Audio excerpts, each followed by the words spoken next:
গল্পটা একটু বিস্তারিত যাই। গল্পটা বিস্তারিতভাবে গেলে কি জানতে পারি যে গ্রামের 20-30 বছরের মধ্যে কেউ গুরুতর জখম পর্যন্ত কখনো হয়নি, অথচ 20-30 বছর পর দেখা গেল কি দুটো জোড়া খুন। একটা খুন বলাই চক্রবর্তী, তার 3 দিনের মাথায় খুন হয়েছে কে, শুভ্রা নামের একটি মেয়ে। ওকে, আচ্ছা, 21 দিন পর এক সন্ধ্যায় দামিনীর ওপর শুভ্রার অশরীরী আত্মা ভর করে। অশরীরী আত্মা বলে যাকে বাংলা পাতি ভাষায় বলা হচ্ছে ভূত, ভর করে। তখন তার নাম করা গুণী কুঞ্জকে ডেকে আনা হয়। কুঞ্জ যখন কাঁচা হলুদ পুড়িয়ে তার নাকের কাছে ধরে, তখন দামিনীর কণ্ঠে শোনা যায় শুভ্রার স্বীকারোক্তি, আমি শুভ্রা, আমায় মেরো না, বলাই খুড়ো আমায় খুন করেছে। হলুদ পোড়া মানে হচ্ছে কাঁচা যে হলুদ শুকিয়ে যাওয়ার পর যে হলুদটা থাকে সেটাকে পুড়িয়ে দামিনীর নাকের কাছে ধরা হয়েছিল।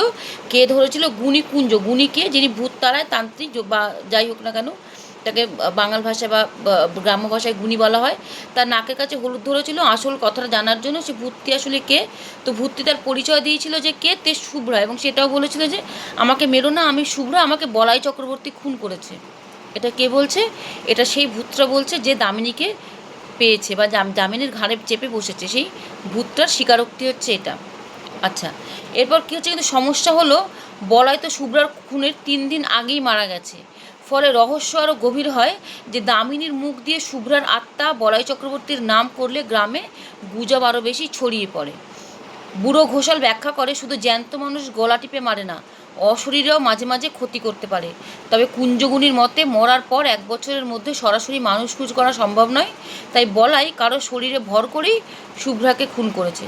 তাহলে গ্রামে কী কী গুজব রটেছে?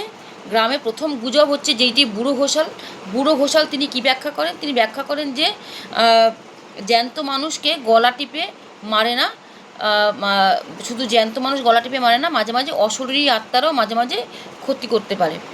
আর গুণী কুঞ্জের মতে কি, তার মতে 1 বছরের মধ্যে তারা মানুষ খুন করতে সরাসরি পারে না, মানে ভূতেরা আর কি সরাসরি মানুষের গলা টিপে ধরে মারতে পারে না, তারা কারো কাঁধে ভর করে তারপর মানুষ খুন করতে পারে। বোঝা গেল? তো এগুলো সবই গুজব, এগুলো সবই গুজব। যখন আমরা কোনো প্রশ্নের উত্তর পাই না তখন অবশ্যই আমাদের গুজবে কান দিতে হয়, নয়তো আমাদের গুজব সৃষ্টি করতে হয়। তো এগুলো হচ্ছে গুজব সৃষ্টি করা। যে কারণ ভূত তো নিশ্চয়ই কাউকে এসে নিশ্চয়ই বলে যাবে না যে আমি 1 বছরের মধ্যে কাউকে মারবো না, আমি 1 বছর পর কারো ঘাড়ে বসে চেপে বসেই মারবো, বা আমি মানুষ ছুঁতে পারছি না, মানুষকে ছোঁয়া আমার শক্তির বাইরে, তো আমি কারোর শরীরে ভর করে তবে মানুষ ছুঁতে পারবো, মানুষকে মারতে পারবো, এগুলো তো ভূতের দ্বারা বলা সম্ভব নয়। তো এগুলো গ্রামের গুণীজনেরা, গ্রামের যারা বয়স্ক ব্যক্তিরা আছেন, অনেক অভিজ্ঞ ব্যক্তিরা, তাদের মুখে এই ধরনের যে ব্যাখ্যা, সেই ধরনের ব্যাখ্যা বা গুজবগুলো মানুষের মুখে মুখে ছড়িয়ে গেছে। তো এই সব কথাবার্তাগুলো দ্রুত গ্রামে ছড়িয়ে পড়ে। কী কী কথাবার্তা? যে শুভ্রা যেদিন মারা যায় তার 3 দিন আগে কে মারা যায়? বলাই চক্রবর্তী মারা যায়। তাহলে বলাই চক্রবর্তী শুভ্রাকে মারলো কী করে? তার মানে বলাই চক্রবর্তীর ভূত গ্রামে ঘোরাফেরা করছে, কিন্তু ভূত কাউকে সরাসরি মারতে পারে না। তাহলে বলাই চক্রবর্তী নিজে কারোর ঘাড়ে ভর করে শুভ্রার গলা চেপে মেরে দিয়েছে, তাই তো দাঁড়ায়। তাহলে কিন্তু শুভ্রাকে কেন মারবে, অন্য কাউকে কেন মারবে না? শুভ্রা তার কী ক্ষতি করেছে? শুভ্রাটা ইয়াং মেয়ে, 16-17 বছরের মেয়ে, মাত্র বিয়ে হয়েছে, শ্বশুরবাড়িতে টেকেনি, তাই বাপের বাড়ি চলে এসছে, অন্তঃসত্ত্বা। তো শুভ্রাকে কেন মারতে যাবে? অন্য কোনো মেয়েকে কেন মারেনি? তাহলে নিশ্চয়ই কোনো একটা ঘোটালা আছে বা কিছু একটা আছে। তো এই ধরনের একটার পর একটা গুজব, বিভিন্ন ধরনের গুজব, একটার পর একটা গুজব ছড়িয়ে যাচ্ছে। এই ধরনের গুজবগুলো গ্রামে ছড়িয়ে পড়ে। এইসব কথাবার্তা যখন এইসব গুজবগুলো যখন ছড়িয়ে পড়তে থাকে, ধীরেনও গুজবগুলো শোনে, কিন্তু নিজের বোনের কেলেঙ্কারির কথা বারবার শুনে সে মানসিকভাবে ভেঙে পড়ে।